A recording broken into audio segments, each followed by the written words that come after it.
स्वागत है दोस्तों आपका नॉलेज इंडिया में। ऑपरेशन अनथिंकेबल दोस्तों, इस बारे में हो सकता है आप कई महीनों से सुनते आ रहे होंगे। कभी किसी ने सोचा नहीं था कि रशिया इस ऑपरेशन पर काम करेगा। पिछले कुछ दिनों में वेस्टर्न वर्ल्ड में इतने ज्यादा आर्टिकल पब्लिश हुए हैं ऑपरेशन अनथिंकेबल पे, तो अब लगने लगा है कि ये मामला सीरियस है। तो चलिए जानते हैं आखिर क्या है रशिया का ये ऑपरेशन अनथिंकेबल और क्यों फ्रेंच मीडिया, यूके मीडिया इस बात को लेकर बहुत ज्यादा घबराए हुए हैं कि ऑपरेशन अनथिंकेबल के अंडर अगर रशिया ने एक बड़ा स्टेप ले लिया तो यूके और फ्रांस हो सकता है कि प्रॉपरली जवाब दे भी ना पाए। यूके के एक फेमस मीडिया पोर्टल का आर्टिकल है, Russia threatens to eliminate UK nukes within a day in world war 3 थ्रेट, जो ऑपरेशन अनथिंकेबल है। इसमें रशिया ने एक बात क्लियर कर दी है कि यूके और फ्रांस की जो सिविलियन पॉपुलेशन है उसको अटैक नहीं करेंगे। रशिया ने हमेशा ये मेंटेन किया है कि यूएसए की तरह कभी भी ये हिरोशिमा और नागासाकी पर सिविलियंस पर बॉम्ब ना गिराते। अगर बॉम्ब गिराना होता एटॉमिक बॉम्ब तो मिलिट्री बेसिस पर जो एयरक्राफ्ट कैरियर्स है उन पर गिराते।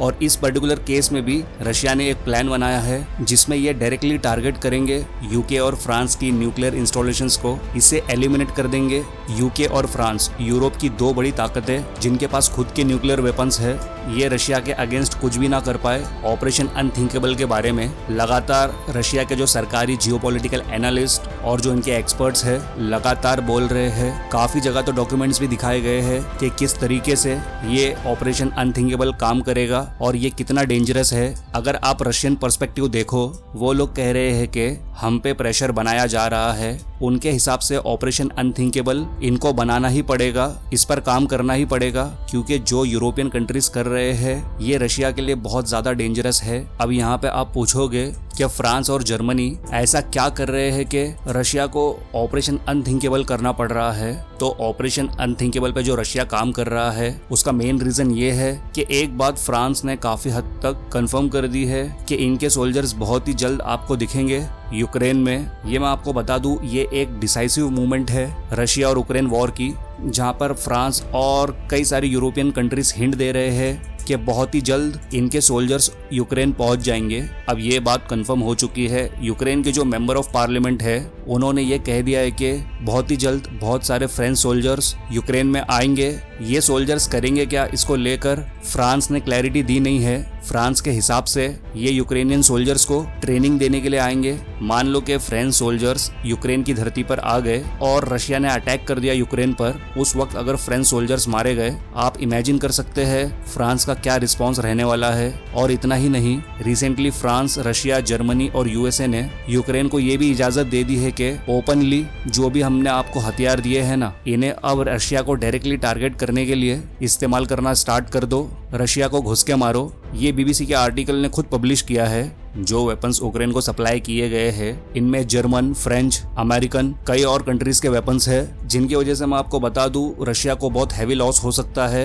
इन फ्यूचर, क्योंकि यूक्रेन के पास में आज के समय में इतने लॉन्ग रेंज वेपन्स आ चुके हैं कि ये कई रशियन शहरों को, रशियन सिविलियंस को आराम से टारगेट कर सकते हैं। और वैसे भी आपने ऑलरेडी देखा ही होगा कि रशिया की कई रिफाइनरीज पे अटैक हो चुका है, ड्रोन से अटैक हो चुका है। पहले ये सारे अटैक्स यूक्रेन सीक्रेटली करता था, अब ये अटैक्स खुलकर किए जाएंगे। तो अब रशिया देखिए ऑब्वियसली पहले एक डिफेंसिव पोस्चर लेगा। ऑपरेशन अनथिंकेबल के अंडर ये बताया जा रहा है रशिया एक बहुत ही यूनिक टाइप के 3,30,000 पाउंड्स जो इसकी कॉस्ट होगी, इतने के न्यूक्लियर मोबाइल शेल्टर्स बना रहा है। ये ऐसे न्यूक्लियर शेल्टर्स होंगे जिनको आप मूव भी कर सकते हैं। उसके अलावा इनके कई शहरों में ये स्टेशनरी न्यूक्लियर शेल्टर भी बना रहे हैं जो ऑब्वियसली हिलेंगे नहीं, जहां पर सिविलियन छुप सकते हैं कल को अगर अटैक होता है तो। अब ये तो हो गया एक डिफेंसिव एस्पेक्ट ऑपरेशन अनथिंकेबल का। तो जो अब एग्रेसिव पार्ट है ऑपरेशन अनथिंकेबल का, उसमें ये लोग देखिए खुल के कहते हैं कि दुनिया में 9 न्यूक्लियर वेपन्स वाली कंट्री है।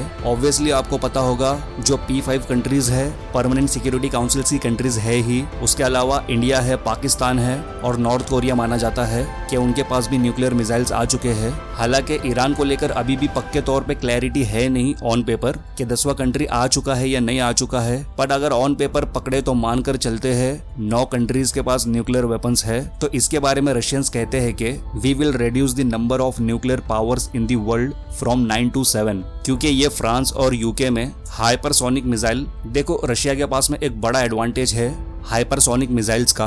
दुनिया में 3 बड़े देश है जो बहुत ज्यादा करीब है हाइपरसोनिक मिसाइल टेक्नोलॉजी के। इस लीग में रशिया बिल्कुल अलग ही है, उसे काउंट नहीं करना चाहिए। यूएसए और चाइना हाइपरसोनिक मिसाइल टेक्नोलॉजी को डेवलप कर रहे हैं। रशिया ऑलरेडी हाइपरसोनिक मिसाइल्स को यूज कर चुका है यूक्रेन वॉर में, तो इनको अब एक्सपीरियंस है हाइपरसोनिक मिसाइल्स कैसे काम करते हैं, इन प्रिसिशन के साथ इन्हें कैसे हिट करना है, दुश्मन के जो मिसाइल डिफेंस सिस्टम है उनसे इन सबको पार करके सीधा उनकी जो न्यूक्लियर वेपन्स की जो फैसिलिटी है उसे कैसे डिस्ट्रॉय करना है। तो रशिया ये मानता है कि इनकी जो इंटेलिजेंस है वो इतनी ज्यादा स्ट्रांग है कि इन्हें अच्छे से पता है कि न्यूक्लियर साइलो यूके और फ्रांस में कहाँ पर है, ये लोग अपने न्यूक्लियर वेपन्स कहाँ पर छुपा कर बैठे हैं। दोस्तों यहाँ पर रशिया ने एक अजीब सा फैक्ट सामने रखा है, क्योंकि फ्रांस और यूके के पास न्यूक्लियर वेपन्स वाली सबमरीन भी हो सकती है। वो सबमरीन वर्ल्ड वाइड ओशन में किसी भी तरफ घूम रही होगी, हो सकता है कल को वो अटैक कर सकती है रशिया को। रशियंस ये मान के चल रहे हैं कि ये लोग सबमरीन्स में न्यूक्लियर वेपन्स नहीं रख के घूम रहे होंगे,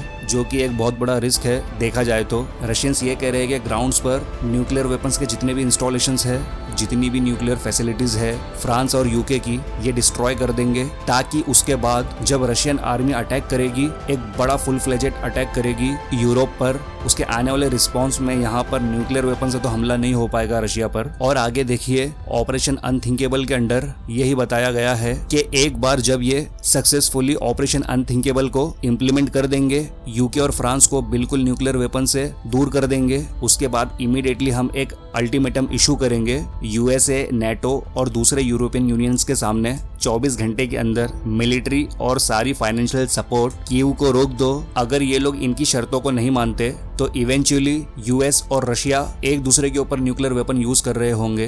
देखिए, लेकिन रशिया का मानना यह है कि ये सिविलियन पॉपुलेशन को अटैक नहीं करेंगे और यूएसए भी न्यूक्लियर वेपन्स यूज करने का रिस्क नहीं उठाने वाला। दोस्तों, ये सारी बातें जानकर आपके दिमाग में एक बात आ रही होगी कि ये सारी चीजें रशिया जल्दी इंप्लीमेंट करेगा। तो काफी सारे जियोपॉलिटिक्स के एक्सपर्ट्स का मानना है जब तक मॉस्को, सेंट पीटर्सबर्ग जैसे बड़े बड़े शहरों के ऊपर हैवी बॉम्बिंग नहीं होती, रशिया ये सब नहीं करने वाला। बाकी छोटी मोटी जगहों पर जो अटैक्स होते हैं उसको रिटेलिएट करके उसका जवाब दिया जा सकता है, लेकिन जब तक बड़े शहरों पे बॉम्बिंग नहीं होगी तब तक रशिया इतना बड़ा कोई कदम नहीं उठाएगा, ऐसा जियोपॉलिटिकल एक्सपर्ट्स का मानना है। इस बारे में दोस्तों आपकी क्या राय है नीचे कमेंट सेक्शन में जरूर बताएं, और ये वीडियो अच्छा लगा हो तो लाइक और शेयर जरूर करना, और अगर इस चैनल पर पहली बार आए हो तो सब्सक्राइब करके बेल आइकन को दबाकर ऑल जरूर करें, ऐसे ही इन्फॉर्मेटिव वीडियोस की नोटिफिकेशंस पहले पाने के लिए। तो मिलते हैं नेक्स्ट वीडियो में एक नए टॉपिक के साथ, तब तक ध्यान रखिए अपना। जय हिंद, जय भारत।